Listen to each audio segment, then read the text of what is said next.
यह अमेरिकी science fiction horror series Under the Dome पर आधारित है। अचानक आकाश से कुछ गिरता है और एक गाय को बीच से चीर देता है।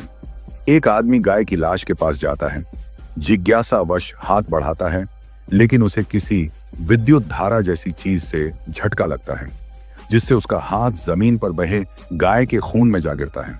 लेकिन तभी उसे कुछ अजीब नजर आता है। वह धीरे धीरे खड़ा होता है और देखता है कि पास का घर और हाथ गाड़ी भी बीच से कटे हुए हैं, जैसे किसी बहुत बड़ी तलवार ने आकाश से नीचे वार किया हो और फिर जमीन में समा गई हो। वो महसूस करता है कि उसके सामने कुछ है जिसे वो साफ नहीं देख पा रहा।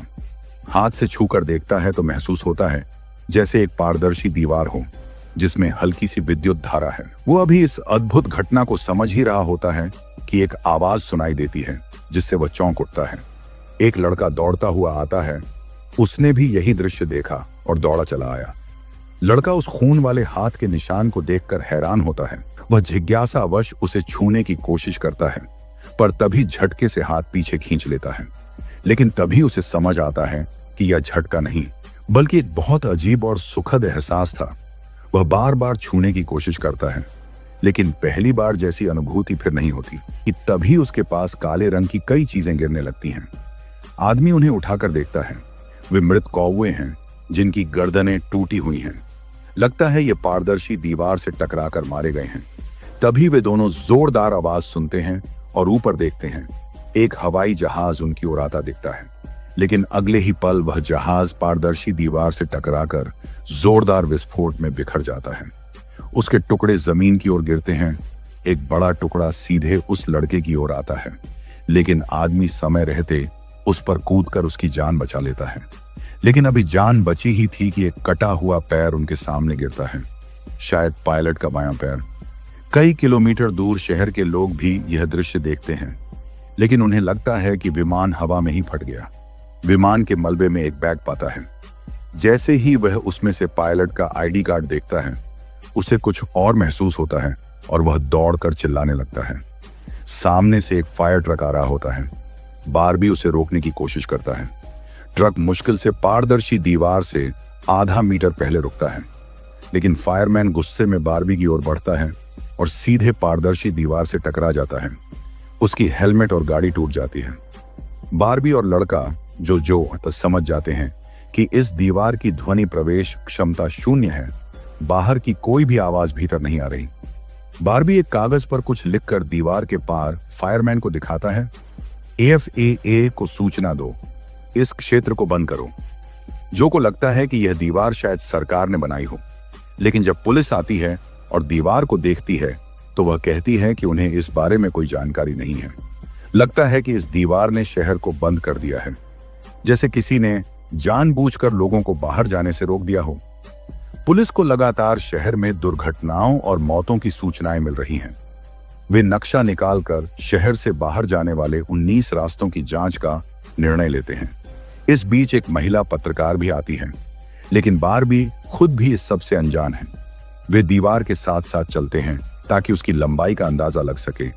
कई किलोमीटर चलने के बाद भी अंत नहीं मिलता।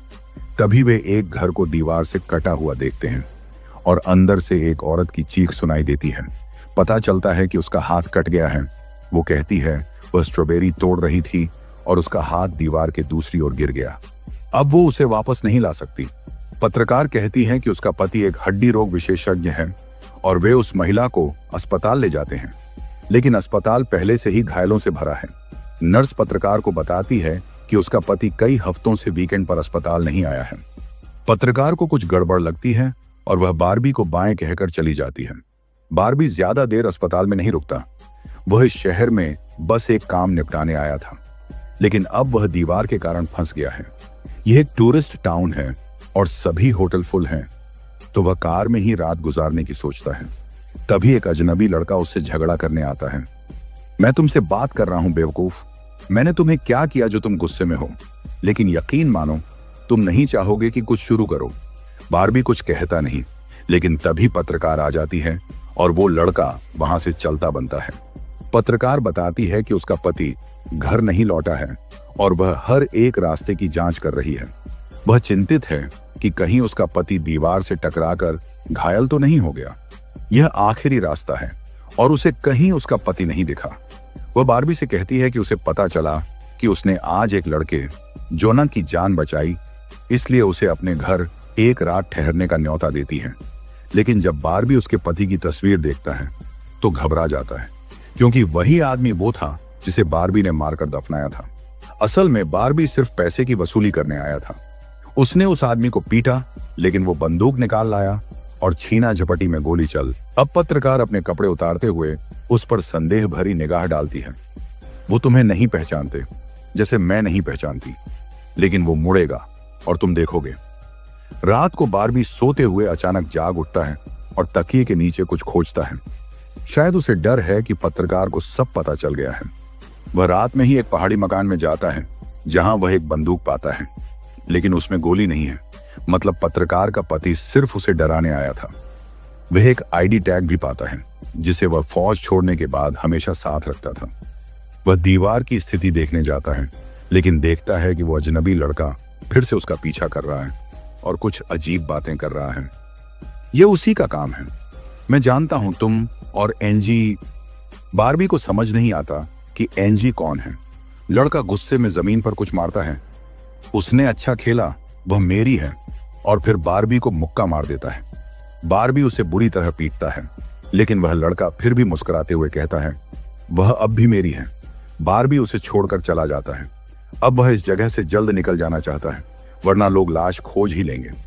लेकिन जैसे ही वह जंगल में पहुंचता है, पुलिस उसे देख लेती है और एक अफसर उस पर बंदूक तान देता है। लेकिन एक महिला पुलिस अफसर बीच में आकर बताती है कि बारबी ने कल एक लड़के को बचाया था। वह संदिग्ध नहीं है,